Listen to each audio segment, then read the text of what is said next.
Coming up next on Trojan News, a behind-the-scenes look at what it takes to publish a student newspaper. And the Spanish Club visits the Pittsburgh Hispanic Flamenco Ballet. These stories and more coming up next on Trojan News.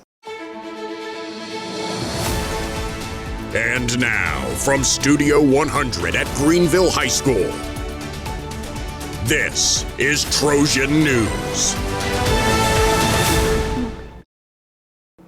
Hello and welcome to Trojan News for Friday, March 31st. I'm Hannah. And I'm Bree. GHS has had a school newspaper for many years. We had the privilege of talking to Mrs. Hollabaugh and the Troy Times staff about what goes on behind the scenes of creating a newspaper. What does it take to create a student newspaper? The Troy Times is a newspaper written and published by students for members of the district and community. We were looking to find out more about what happens behind the scenes from some of the GHS Troy Times staff. Journalism instructor Mrs. Hollabaugh says that creating a newspaper requires a team effort and lots of hard work.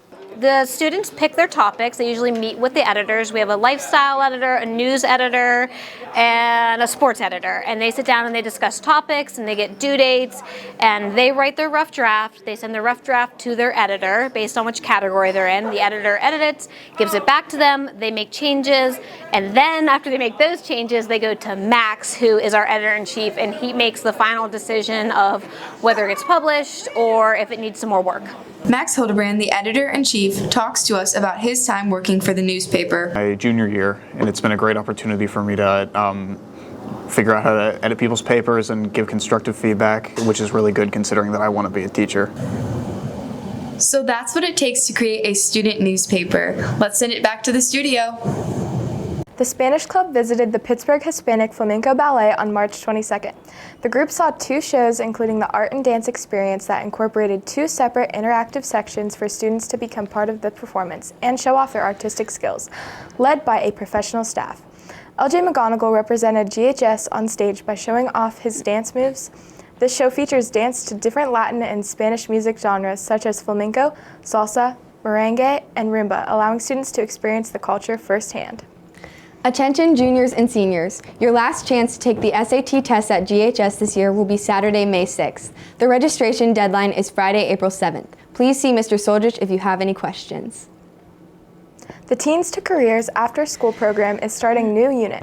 We will be focusing on coding and robotics Monday and Tuesdays. Wednesdays are for culinary creations, and Thursdays are Entrepreneurship Academy Shark Tank Challenge. Come for one activity or come for them all. The Conservation Club visited several local streams to stock trout on Thursday, March 23rd. Each year, the Pennsylvania Fish and Boat Commission releases millions of trout into streams, rivers, and lakes throughout the state. These fish provide opportunities for anglers of all ages and skill levels to enjoy a fun and rewarding day on the water. Additionally, trout stocking helps to support local economies by attracting tourists and generating revenues for businesses such as bait shops, guides, and outfitters.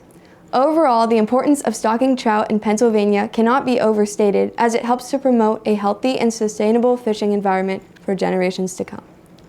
Prom tickets will be on sale today through April 27th during senior high lunches. The theme is Midnight Masquerade. The cost is $35 for singles and $65 for couples. The Greenville Education Association Scholarship is accepting applications now through April 4th.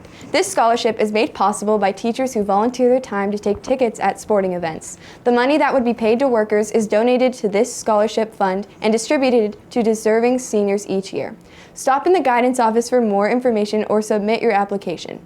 Breakfast is considered to be the most important meal of the day, as it provides the body with essential nutrients and energy needed to start the day. Skipping breakfast can lead to decreased concentration, mood swings, and a lack of productivity, all of which aren't ideal for a good day at school. So we asked GHS what their favorite breakfast foods are. Here are their answers. My favorite breakfast is probably going to be pancakes, because it's pretty good, get syrup on it, and you get different toppings on it. It's pretty good. Probably eggs. You know, they're so versatile. You can do a lot with eggs. And I don't know, nowadays they're pretty expensive, but usually they're relatively cheap. I think my favorite breakfast food would be waffles because of the texture. Well, I'm going to make life easy for you. My favorite breakfast food ever is buffet. Why? Look at me. Buffet. Anything on the buffet? Okay.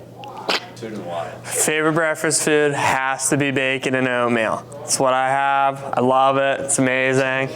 I know Mr. Henderson's gonna make fun of me about it, but that's okay. So Hannah, what's your favorite breakfast food? I like chocolate chip pancakes, Brie. How about you? I like French toast. That's all for this week's episode of Trojan News. For Trojan News, I'm Hannah. And I'm Brie. Have a great day.